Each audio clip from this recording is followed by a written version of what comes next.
Hello बच्चों, कैसे साहब? उम्मीद करते हैं बढ़िया होंगे। स्वागत करते हैं आपका अपने YouTube channel study by Salman पर। शॉर्ट वीडियो के माध्यम से वैसे आपकी तैयारी चल रही थी, ठीक है।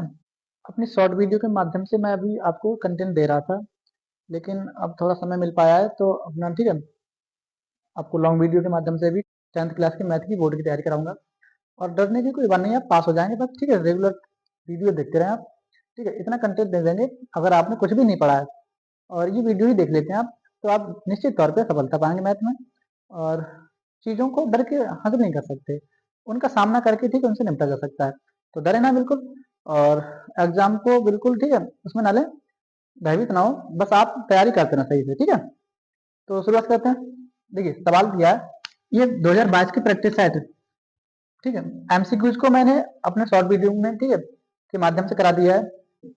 प्रश्न नंबर 1 से शुरुआत कर रहे हैं। इसमें कहना है 96 और 404 का एचसीएफ और एलसीएम ज्ञात कीजिए। तो गुणनखंड विधि से इसको कर लेते हैं। यहाँ पे 96 लिख ले रहे हैं और यहाँ पे 404 लिख दे रहे हैं। देखिए 96 को कैसे तोड़ सकते हैं? 24 चौक 96, 4 चौक 16, 16 का 6, आंख लगा 1, 4 दूनी 8, 1 आंख 9, ठीक है। अब इसको भी ठीक है तोड़ सकते हैं। 24 को तोड़ लेंगे, 2 गुणा 2, 2 दूनी 4, दूनी 8, 8 3 ठीक है 24। और यहाँ पे 4 है तो 2 गुणा 2 से तोड़ लेंगे इसको, ठीक है। तो यहाँ पे 3 इधर लिख दे रहा है, 2 इधर लिख दे रहा है, ठीक है। 2 गुणा 2 और 3, ये ठीक है 96 का फैक्टर हो गया। 404 को कैसे तोड़ सकते हैं? ठीक है, 404 को तोड़ सकते हैं 101 चौक 404।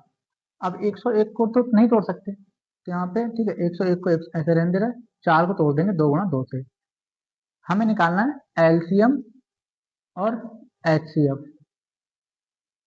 देखिए एलसीएम क्या होता है? जो नंबर कॉमन मिलेगा। कॉमन कौन मिल गया हमें? ठीक है 2 मिल गया और 2 मिल गया, बाकी का कोई कॉमन नहीं मिल रहा, ठीक है। तो जो कॉमन मिल गया ठीक है वो हमारा हो जाएगा एचसीएफ। तो 2 गुणा 2, 2 दूनी 4, एचसीएफ तो हो जाएगा इसका 4। और एलसीएम, एलसीएम में ठीक है क्या करेंगे, जो एचसीएफ आया वो लिख देंगे। इसके बाद जो नंबर छूट गया, छूट कौन गया हमारे? इसमें 2 2 2 और ये 3 छूट गया, ठीक है। और इसमें 101 छूट गया, तो यहाँ लिख देंगे 2 गुणा 2 गुणा 2 गुणा 3, और ये जब छूट गया 101, ठीक है। तो इनके आपस में गुणा कर देंगे। 4 दूनी 8, 8 दूनी 16, 16 दूनी 32, 32 3 96, और 96 का गुणा कर देंगे 101 से, ठीक है। तो इसको लिख सकते हैं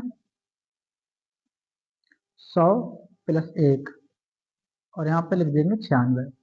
देखिए 96 तो दिया जाएगा, डबल जीरो इसमें लगा दिया, ठीक है। 96 एकम 96, यहाँ पे 96 को और ऐड कर देंगे, तो 0 6 6 9 0 9 और 96 96, ठीक है। तो इसका सही आंसर हो जाएगा 96, ठीक है 96। ये हमारा एलसीएम हो जाएगा, ठीक है। अगला सवाल पूछ रहा है के किस मान के लिए समीकरण के एक्स प्लस 3 वाई माइनस के माइनस 3 बराबर 0 तथा 12x प्लस के वाई माइनस के बराबर 0 के अपरिमित रूप से अनेक हल होंगे। के की ऐसी कौन सी वैल्यू ली जाए? तो सबसे पहले हम यहाँ पे ठीक नोट कर देते हैं। हमारे पास A1, ठीक है। देखिए दो समीकरण दिए हैं यहाँ पे, पहला समीकरण है ये वाला और दूसरा समीकरण ये। तो ये हमारा ठीक है A1 है, ये B1 है और ये C1 है। यहाँ पे ये A2 है, ये B2 है और ये C2 है। तो हमें A1 कौन मिल जाएगा? A1 मिल जाएगा हमें K, ठीक है। फिर इसी तरीके से B1 निकाल लेंगे, B1 मिल जाएगा हमें ठीक है 3, और C1 इसी तरीके से। तो C1 मिल जाएगा माइनस का K-3, माइनस का K-3, ये C1 मिल गया। इसी तरीके से हम निकालेंगे A2, A2 क्या मिल जाएगा हमारे लिए 12। फिर B2 निकाल लेंगे, B2 मिल जाएगा हमारे लिए ठीक है K, यहाँ पे बाई को छोड़ दिया जाएगा। इसी तरीके से C2 मिल जाएगा हमारे लिए ठीक है माइनस का K, ठीक है। ये X और Y छोड़ दिए जाते हैं, ठीक है। तो माइनस का K मिल गया। अब सवाल कह रहा है अपरिमित रूप से अनेक हल होंगे। तो अपरिमित रूप से बेटा अनेक हल तभी हो सकते हैं जब ये कंडीशन हो, ठीक है। A1/A2 बराबर B1/B2 बराबर C1/C2, ठीक है। ये संपाती रेखा का समीकरण होता है और संपाती रेखा के समीकरण के ही अनेक हल होते हैं, ठीक है। तो यहाँ पे कोई दो, ठीक है, पार्ट को हम लेके सॉल्व कर देंगे, या तो इसको लेके या फिर इसको लेके, ठीक है।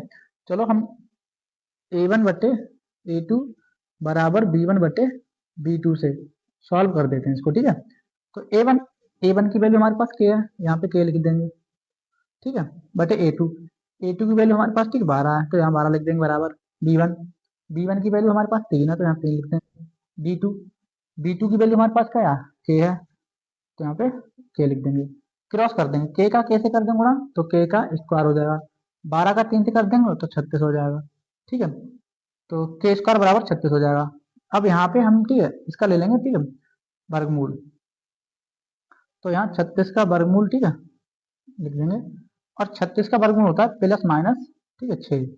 36 का वर्गमूल होता है प्लस माइनस 6, तो k की वैल्यू प्लस 6 और माइनस 6 मिल जाएगी, ठीक है। लिखेंगे अतः k बराबर प्लस माइनस 6, यही हमारा, ठीक है, इसका सॉल्यूशन हो जाएगा, ठीक है। इसके आगे के सवाल देख लेते हैं, इसको आप नोट कर लेंगे। प्रश्न नंबर 1 का गा, इसमें कह रहा है एक बेलन के आधार की त्रिज्या 4 सेंटीमीटर तथा ऊंचाई 14 सेंटीमीटर है, तो बेलन का वक्र पृष्ठ का क्षेत्रफल ज्ञात कीजिए। देखिए सबसे पहले हमें दिया क्या है, इसमें दिया है आधार की त्रिज्या, तो त्रिज्या को आर कहते हैं, आर दिया है 4 सेंटीमीटर, और ऊंचाई को कहते हैं हाइट, तो एच बराबर दिया है 14 सेंटीमीटर, ठीक है, 14 सेंटीमीटर। और यहाँ पे पूछ रहा है बेलन का पृष्ठीय क्षेत्रफल, बेलन का पृष्ठीय क्षेत्रफल। तो बेलन का पृष्ठीय क्षेत्रफल का सूत्र होता है 2 पाई r h, ठीक है, ये आपको याद रखना है। यहाँ पे 2 का 2, पाई की जगह 22/7 लगा देंगे, पाई की जगह 22/7 गुणा आर, आर 4 दिया है 4 लगा देंगे, और एच 14 सेंटीमीटर दिया है, ये लगा देंगे। 7 से 14 कट जाएगा 2 बार में, 7 दूनी 14, ठीक है, बाकी का बचा नंबर गुणा कर देंगे, 22 दूनी 44 और गुणा 4 दूनी 8, ठीक है, इसकी 8 से गुणा कर दो, 8 चौक 32, 32 के 2 हाथ लगा 3, 8 चौक 32, 32 और 3 35, ठीक है, तो 352 सेंटीमीटर स्क्वायर इसका, ठीक है, क्षेत्रफल आ जाएगा, ठीक है, बेलन का पृष्ठीय क्षेत्रफल आ जाएगा 362 सेंटीमीटर स्क्वायर। यहाँ पे दूसरा क्वेश्चन दिया है घा वाला, इसमें दिया एच से 306,657 बराबर 9, 306 और 657 का एच से 9 दिया है, तो एलसीएम निकालना है, ठीक है। इस तरीके के सवाल में आपको क्या करना है, एक फार्मूला आपको याद रखना है। सबसे पहले हम डाल देते हैं, दिया है एच सी एफ बराबर 9 और दो संख्याएं बराबर, दो संख्याएं बराबर 306,657, ये दो संख्याएं दी हैं, हमें निकालना है एलसीएम। एलसीएम बराबर क्या, तो आपको एक फार्मूला याद रखना है, दो संख्याओं का गुणनफल बराबर एच सी एफ गुणा एल सी एम, ये, ठीक है, दो संख्याओं के ठीक है, तो ये फार्मूला होता है। अगर तीन संख्या दी है तो ये फार्मूला नहीं लगेगा, तो दो संख्या दी है तो ये फार्मूला लगा सकते हैं। तो देखिए दो संख्या को गुणनफल, संख्या है हमारे पास 306 गुणा, ठीक है, 657 है, तो इनका गुणा कर लेंगे 657 बराबर एच सी एफ, तो एच सी एफ हमारे पास 9 दिया है, 9 लिख देंगे गुणा एलसीएम, एलसीएम निकालना है तो एलसीएम को एलसीएम लिख दिया, 306 9 से कट जाएगा, तो 9 से 306 को देते हैं काट, 9 तिया 27, 30 में से 27 का 3 बचा, 4 लेंगे 6 36, 9 चौक 36, मतलब 36 बार 34 बार में कट जाएगा 300 से, ठीक है। अब यहाँ कौन बचा, 34 गुणा 657, और इधर आ जाएगा एलसीएम, तो बस आंसर आ गया, 34 गुणा 657 बराबर एल सी एम आ गया, ठीक है। इसकी गुणा कर देते हैं, तो इसको गुणा करने की थोड़ा यहाँ पे ट्रिक अपना लेंगे, 30 + 4 और 657, 57, ठीक है। तो 4×7 = 28, 4×5 = 20, 2 22, 4×6 = 24, 24×2 = 26, ठीक है।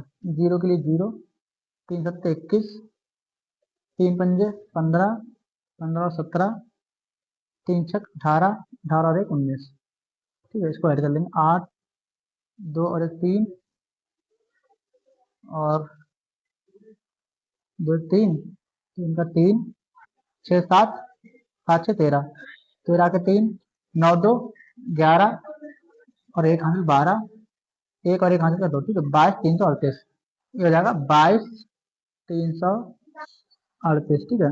एलसीएम, तो ये एलसीएम आ जाएगा। उम्मीद करते हैं ये सवाल आपके समझ में आए होंगे। अगर ये सॉल्यूशन आपको अच्छा लगा है, ठीक है, तो हमारे चैनल को सब्सक्राइब करिए, वीडियो को लाइक करिए और अपने दोस्तों के साथ इसको शेयर करिए। और आपको मैथ से डरना नहीं है, बिल्कुल नहीं डरना है। आपकी कंपनी की तैयारी इस चैनल पे होगी, मैथ की, ठीक है। बस आपको, ठीक है, डेली बेस पे, ठीक है, वीडियो देखते रहना है, ठीक है। तो अपनी तैयारी करते रहिए और बढ़िया रहिए एकदम।